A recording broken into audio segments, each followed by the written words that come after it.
hard to envision growth of this magnitude coming at you this fast. It's even when the Twin Cities area was booming here just 5-6 years ago, it was very manageable down there. You kind of knew what you had to do. Here, it's really sometimes a guessing game as to what land is going to come in and want to be developed first. I would say a lot of it right now is catch up. I mean, obviously you would love to have most of these projects completed before you would get into development in a certain quadrant of the city. However, we've come to find out that our infrastructure had some capacity issues before we even started, and then working through the development process with different studies and just issues that we found as things came online, we found that we do have some capacity issues in our sanitary sewer, water, storm sewer systems.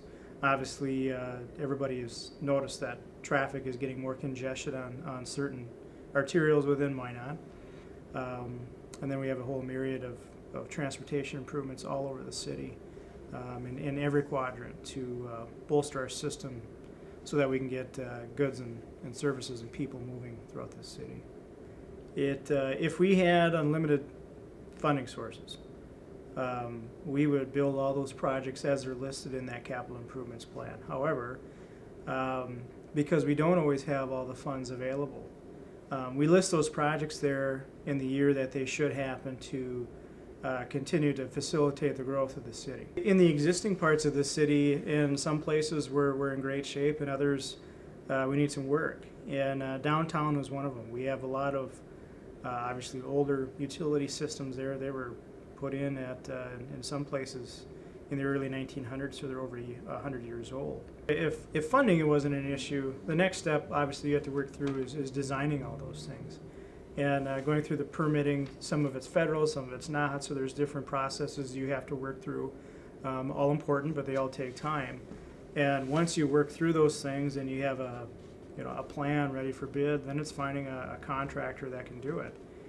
And one of the challenges that we've been having is there's so much work, not only in the city of Minot, but in the region, that you start to have contractor availability problems. It limits, to some extent, what you can do, because when the contractors fill up, prices go up, and then your project becomes unaffordable. So, yeah, there's definitely a Western North Dakota factor.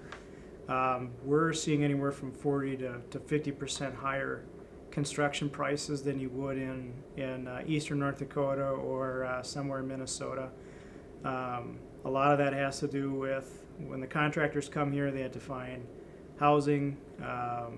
It costs them more to come here, obviously, because most of these contractors doing work in Minot are from Minnesota or other parts of the country, and so you pay a premium for them to come here. The prices in Minnesota have been deflated, if you will, because of their economic conditions down there. Prices are starting to rebound now. There's more workload that's starting to pick up there. So you're seeing some of those Minnesota contractors stay a little bit closer to home. But yeah, we do definitely see a higher construction price here compared to other communities in the eastern part of the state and in Minnesota, for sure.